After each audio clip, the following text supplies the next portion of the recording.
Need to move your US mobile service to a new phone?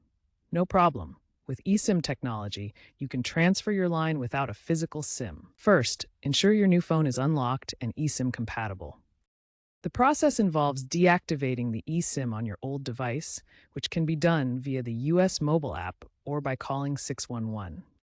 This releases your phone number from the old device.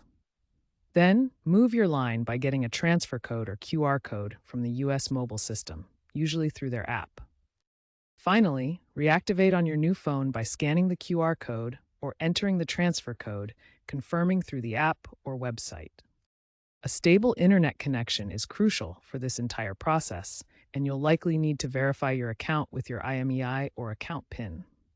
This method is fully supported by US Mobile and adheres to US telecom portability laws, making switching devices quick and easy. While US Mobile's eSIM transfers are generally smooth, you might encounter issues.